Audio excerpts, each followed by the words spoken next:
Differences between G1, G2, and G licenses and restrictions.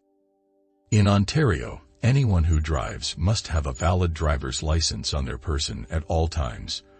They must also meet at least the minimum required auto insurance coverage in Ontario. Those who drive personal vehicles usually have a G-Class driver's license. G1 driver license.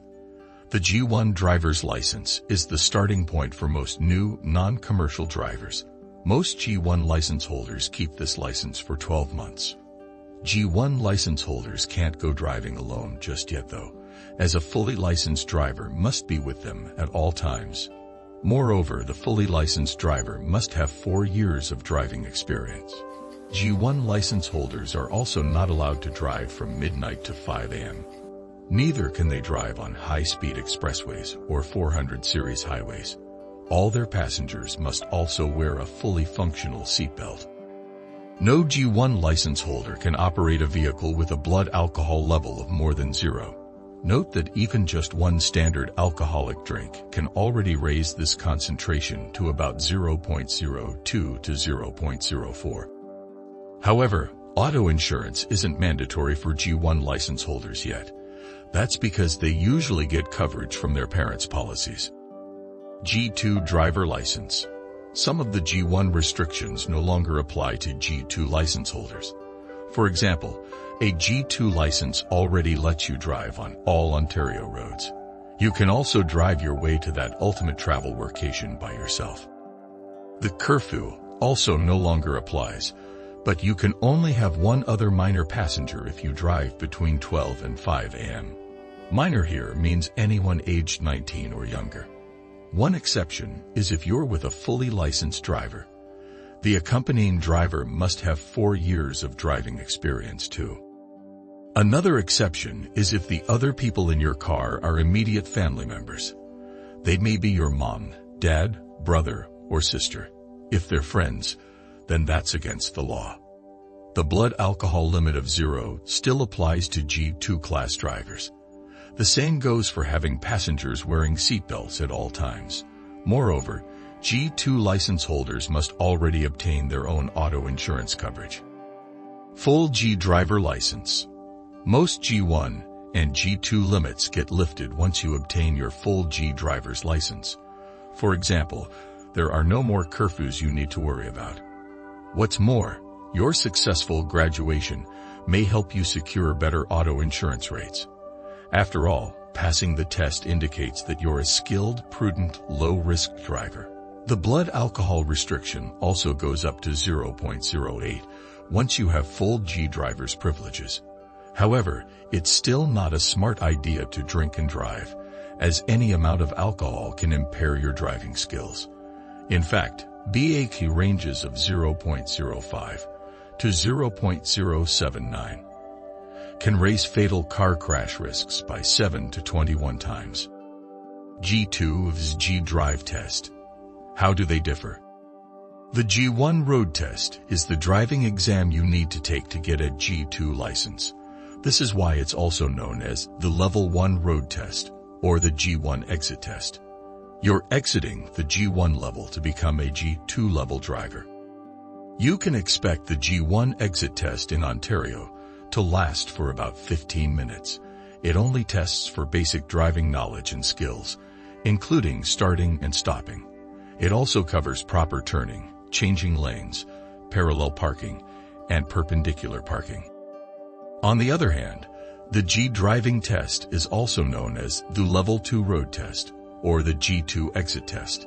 It tests for advanced knowledge and skills, often gained only from experience. With more exam components, you can expect this to last for 30 to 40 minutes. The G driving test includes all that the G1 exit exam also tests for. However, it has the added component of testing expressway driving knowledge and skills. This allows examiners to see if a G2 license holder has what it takes to drive on highways at high speeds. So, what exactly is the G test in Ontario? The Ontario, Canada G test is the final exam you need to take and pass to get a G license. Passing the G driving test is the only way to graduate from the GDL system. You can only get the full G driver's license upon successful completion of the G test. Who can take the Ontario, Canada G driving test? Anyone who has had a G2 license for at least 12 months can apply to take the G driving test. To get a G2 license in turn means to pass the G1 road test successfully.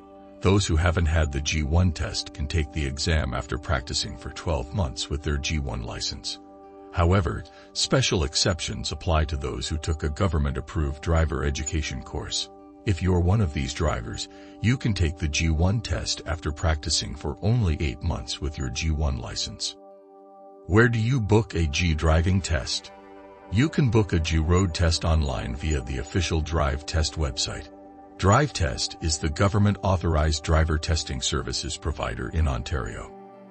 There are also 56 drive test centers in Ontario you can visit, as they accommodate walk-ins. You can head straight to one of these to pay for and book a road test. The third option is to call Drive Test at 647-776-0331 or 1-888-570-6110 to schedule an exam. All three methods also allow for existing appointment cancellation, rebooking, or rescheduling. If you need to cancel, be sure to do so for no less than 48 hours before the actual test. Otherwise, you'll have to pay a cancellation fee. What do you need to schedule a G test? You need to provide your valid Ontario G2 driver's license number to the Drive Test Center. You must also tell them your top preferred test location, plus 2 alternatives. Lastly, let them know the exact date and time you want to take the road test. What to expect in a G driving test? The G test assesses how you operate a vehicle in expressways in which the speed limit goes beyond 80 kilometers per hour. Here, you showcase your skills in entering, merging, driving, and exiting expressways. For this reason, you must fill out and sign a declaration of highway driving experience. This form consists of questions about driving on freeways and highways at speeds of no less than 80 kilometers per hour.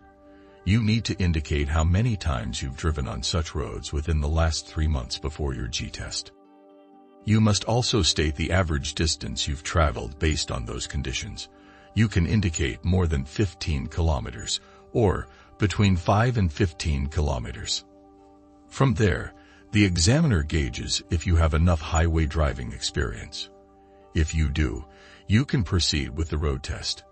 If not, the examiner has to cancel your road test by declaring it out of order. In any case, the bulk of the G driving test is on highway driving, but it still covers basic driving skills. So don't forget proper signaling, passing through intersections, and blind spot checking. You can also expect the examiner to gauge your defensive driving skills and mirror use. What happens to a G test declared out of order? Half of what you paid for to book the road test will become null. You then need to pay that half again once you want to reschedule another G driving test. Be sure you've gained more highway driving experience before you schedule another exam. What happens if you fail the G test? You can take the G test as soon as you can book another test, which could be after 10 days from your first one. However, you need to make sure your G2 license is still valid by that time. Otherwise, you'd have to take the G1 exit test once again to get a new G2 license that's valid for another 5 years. What can you do to raise your odds of passing the G test? Practice highway driving as much as you can, and if possible, with a veteran driver. A G2 license lets you drive alone, but a seasoned driver can give you valuable insights. You can also ask them to point out bad driving habits or things you do that make them feel a little nervous. Remember, a G test examiner will be a passenger, so those inputs can be handy. You should also consider booking lessons with a qualified driving instructor. They can give you a refresher course on G1 while also helping you master G2 driving skills. Your instructor will also likely go over the driver's handbook with you. Be sure to prepare the vehicle you'll use during the test too. Have a mechanic give your vehicle a thorough inspection to ensure all its parts are working right. On the day of the test itself, inspect your brake lights, tire pressure, gas tank, and turn signals. Lastly, remove all driving distractions, especially your phone, before you start the test. Inform everyone who usually contacts you that you're about to take the test so that they won't disturb you.